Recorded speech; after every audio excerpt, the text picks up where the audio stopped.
Começa agora, Nova Era Atualidades, tudo relacionado à espiritualidade. Carlos Ribeiro. Obrigado, Bianca Santos, novamente. Aqui estamos na Nova Era Atualidades. O assunto do episódio de hoje: Paraíso terrestre. Desejo a todos um bom estudo. Quão agradável sensação nos traz a expressão paraíso terrestre. Além dela, não há nenhuma outra que inspire mais luz e esperança.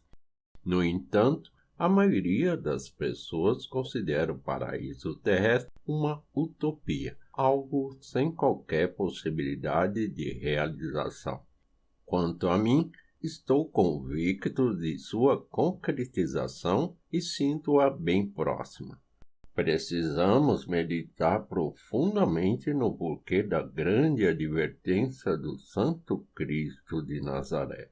Arrependei-vos, porque está próximo o reino dos céus. Jesus Cristo, a principal figura do cristianismo, cujos ensinamentos influenciaram boa parte do mundo e constituíram a grande religião existente até os dias de hoje, não pode ter proferido palavras sem fundamento. Creio que todos queiram saber o que seja o paraíso terrestre. Assim sendo, vou descrevê-lo como imagino. Resumidamente, o paraíso terrestre é o mundo dos felizes, um mundo de civilização elevada, isento de doença, pobreza e conflito.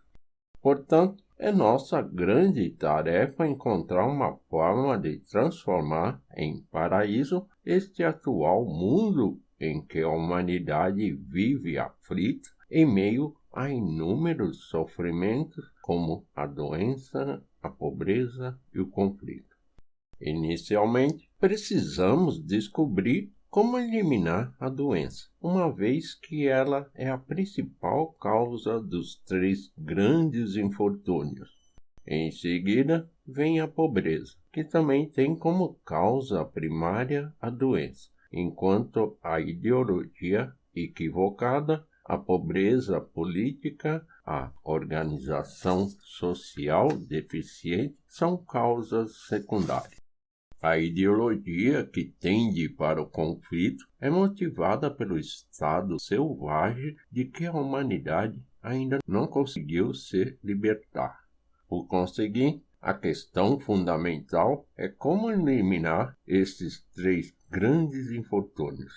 Vou apresentar os fatos mais simples que me fizeram adquirir confiança na sua solução. Para a surpresa de todos, aqueles que ingressam em nossa igreja, à medida que seguem seus ensinamentos, têm seu espírito e matéria purificada, tornam-se verdadeiramente saudáveis, conseguem libertar-se pouco a pouco da pobreza e tomam aversão ao conflito. Inúmeros fatos têm provado que a maioria dos fiéis, com o correr dos anos, está obtendo crescente felicidade.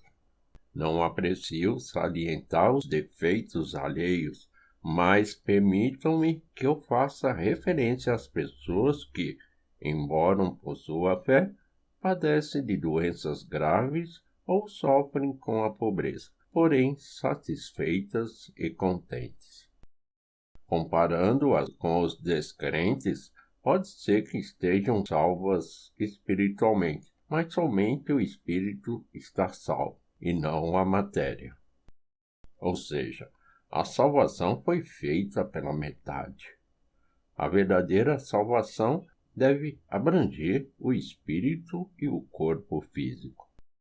É preciso que a pessoa se torne saudável, livre-se da pobreza, sua família seja plenamente feliz. Até hoje, porém, todas as formas de salvação tinham o poder de salvar apenas o espírito.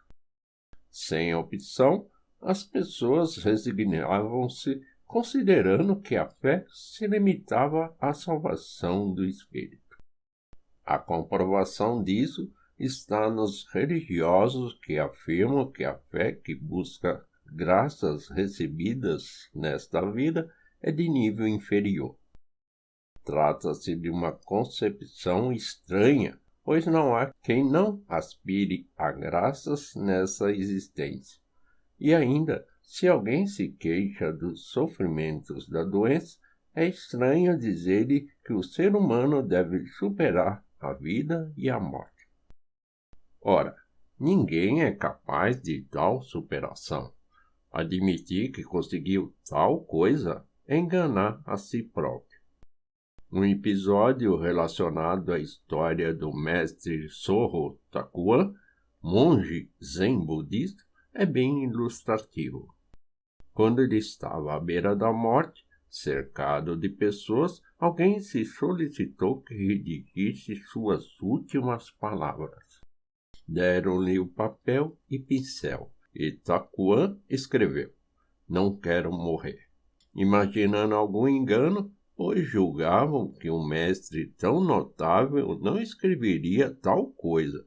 Entregaram-lhe novamente o pincel e o papel.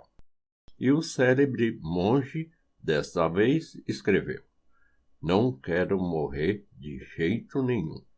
Acho realmente admirável e nobre sua atitude, pois, em igual circunstância, seria presumível escrever algo como: "Vida e morte, por que me preocupar?".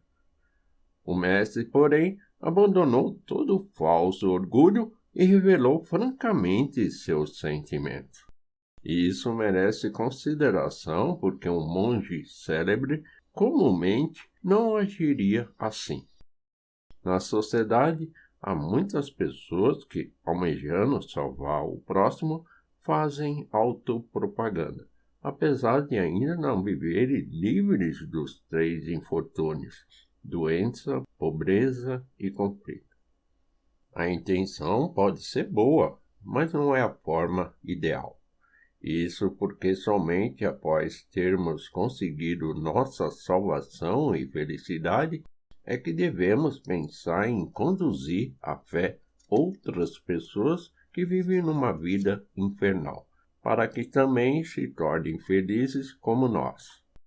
Dessa forma, a divulgação surte 100% de efeito, pois nossos semelhantes sentir-se-ão atraídos ao presenciar nosso estado de felicidade. Eu mesmo não tinha coragem de difundir a fé messiânica antes de me encontrar em boas condições. Após ter sido abençoado com inúmeras graças divinas e conseguido tornar-me verdadeiramente feliz, tomei coragem para divulgar os ensinamentos. Se considerarmos que o paraíso terrestre é o mundo dos felizes, concluiremos que no lugar onde as pessoas se reúnem e se tornam felizes, está estabelecido o paraíso terrestre. Coletânea Assuntos sobre Fé, 5 de setembro de 1948. Mas antes, eu peço que me ajude se inscrevendo em nosso canal e deixando o seu like, para que a plataforma acredite na relevância desse conteúdo e indique os próximos vídeos.